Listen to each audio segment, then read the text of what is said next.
बे प्रेस मिट लानायनि गुबै थांखियानो जाहैबाय दाख्लै 12 तारिख खालि काजलगावआव चन्दन ब्रह्मनि जयनिं प्रग्राम इउपिपिएल निफ्राय लानाय जादोंमोन। बे प्रग्रामाव जोंखौ अक्सिगुरि गामिनिफ्राय सिमलानि लारेन आरो खुस्राबारि खनसाइ गामिनि सिमेन्द्र बिथां सानैया जोंखौ बे प्रग्रामाव वालफारनि होननानै थगायनानै लेंलांनाय जादों। जों टटेल 7 जनमोन। बे 7 जनाव साथामखौ जयनिं लादों। जों बाखिया माने साइडआव थादों आरो जों माने जयनिंनि प्रग्राम होनना मिथियामोन नालाय बिनि थाखाय जों बाखिया साइडआव थानाय जाबाय आरो जयनिंखौनो जाहोदों साथामखौ। दा जों बेखौनो दुखु मोननाय फैयो इउपिपिएल सरकारनि सायाव। बिदि खालामनाङामोन। मोजाङै स्पष्ट खोथाखौ खोन्थानानै लाङोबा जोंबो गोजोननाय मोनगौमोन। बिदि खालामनाङा, मोजाङै खोन्थानांगौ बाथ्राफोरखौ। जोंबो पाब्लिकसो जाहैबाय नालाय। दा बिथां सिमेन्द्र आरो बे लादेन बिथां सानैनि सायाव जों गोथौयै दुखु मोननाय फोरमायदों आरो जोंनिफ्राय डाटा लादों, एड्रेस लादोंमोन बिथांमोना। ओमफ्राय बिदिल' डाटा लादों। बिथांमोना जोंनि टटेल 7 जन थांनायाव 3खौ जयनिं लादोंमोन नालाय बे 3 टटेल जों 7 जनबो माने बिथांमोननि जयनिंखौ जों गनायना लानो हाया जाहैबाय आरो जोङो आरो बिपिएफ सापर्टारखा नालाय जों दा बिपिएफआवनो थाबाय थागोन आरो इयुनावबो बिपिएफजों थाबाय थागोन जों। आं बे उत्तर कारिजा प्राइमारि बिपिएफ दोलोनि आङो प्राइमारि प्रेसिडेन्ट। दायो जोंहा बे माखा गथ'आ थांनाय सनिबारमोन ना, चन्दन ब्रह्मनि जितु काजलगावनि प्रग्राम जयनिं प्रग्राम, बे प्रग्रामाव बिथांमोनखौ माने सानैसो बिसोरखौथ' आरो दा मा होनो देवानि बायदि गेजेरावनो हाबनानै बिथांमोनखौ एक्स-एन-डि-पि वेलफेयारनि माने मिटिं दङ बा बेयाव डकुमेन्टस लानाय जागोन बेबायदि हिसाबै बिथांमोनखौ थगायना लांदों जाहैबाय। दा थिग बेबायदिनो जोंबो प्राइमारि हिसाबै बिथांमोननि थांनायखौ गुमुर मोननायलाय जोङो आं निजेनो बिथांमोनखौ लोगो हमनानै माने सोंल' हल' खालामबाय। बिथांमोनखौ माने एकदम थगायनानै लानानै थांनाय जादों।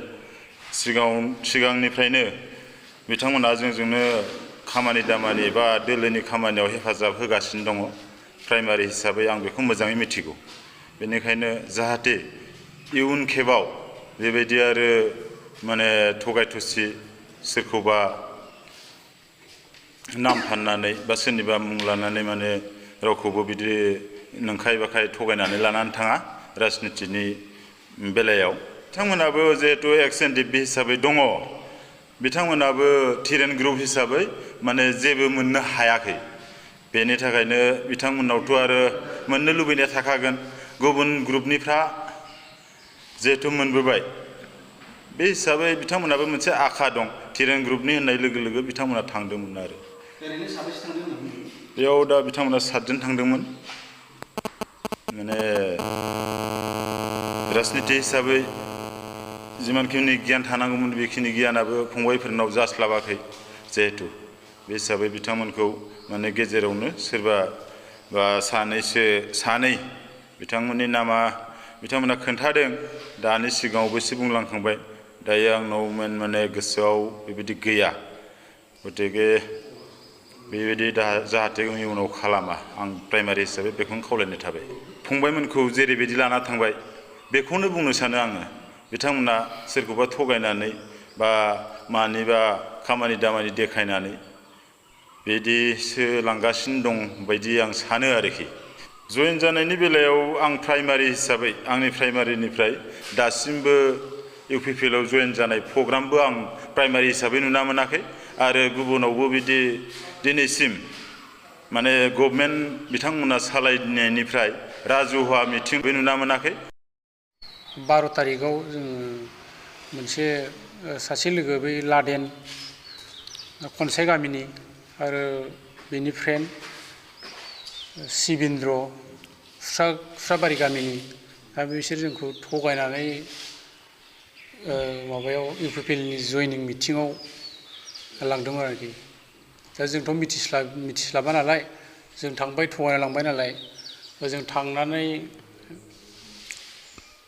ओजोंहाय थांनानै आरो मिटिङाव जों नुहैबाय मा जयनिं मिटिं।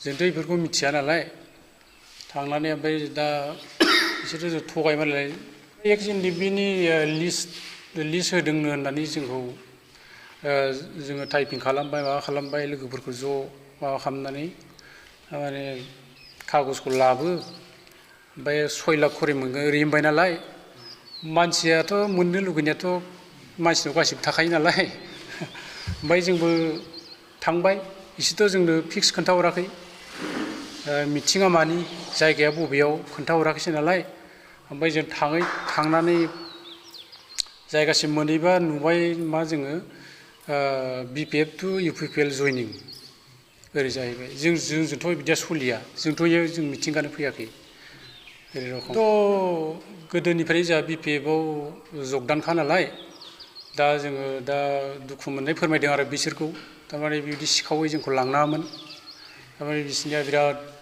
गाज्रि जाहैदों आरो आखल आखुआ बिसोरो जेनेबा सिगाङावबा मा रायलायखादों जेनेबा मानसि बुथुमनानै फैसा लाबोदोंना लाबोआखै जों बेखौ मिथिया बेपारबो जानो हागौ बिसोर बिथांमोना सिंनि बाथ्राखौ जों मिथिथ'वा ओमफ्राय लोगोसे फंबायमोन दं आं इसोरखौबो खबर होबाय इसोरबो थांफाबाय आंनि लोगोआव सातजोनाव जों साथामाल' ओंखारदों इसोरखौ आं गारिनिफ्राय ओंखारहोखायाखै थारमाने बोरैबा जागोन बेलेगनिसो मिथिं ओरै होननानै ओमफ्राय जों साथामा गिदिंबाय जोंनिया गोदोनिफ्रायनो BPFखा नालाय जों BPFखौ जों सापर्ट होगोन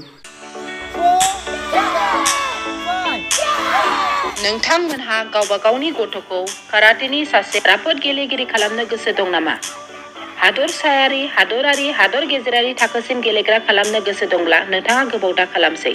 सासे राफोद रोंखा-राखा काराटे गेलेगिरि खालामनो थाखाय नोंथाङा जानजि खाफ्रादो आरो मुं थिसनहैदो गलामगुरि काराटे एकाडेमियाव। रोखा खौरांनि थाखाय 8720903713 मबाइल नाम्बाराव कन्टेक्ट खालामनो हागोन।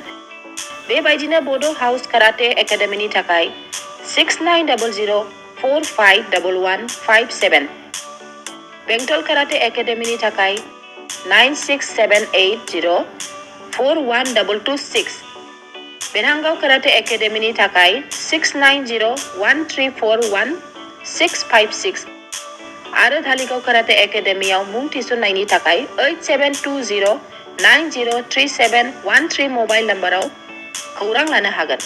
मख'जाथावदि बे सोलोंसालिनिफ्राय सिगांनिफ्रायनो हादरसायारि, हादरारि, हादर गेजेरारि थाखोनि बादायलायनायाव गोबां फरायसाफोरा बान्था मोननो हाबोदों। बे मुंख'नाय फोरोंसालियाव रोंग'थि गोनां फोरोंगिरिया फोरोंथाय होनानै नोंथांनि गथ'खौ सासे राफोद काराटे गेलेगिरि सोरजिनायाव मदद आरो जाफुंसार खालामगोन। अब्ला मानोथो गोबाव खालामनो? थाबैनो नोंथांमोनहाबो नोंथांनि गथ'खौ मुं थिसनहैदो।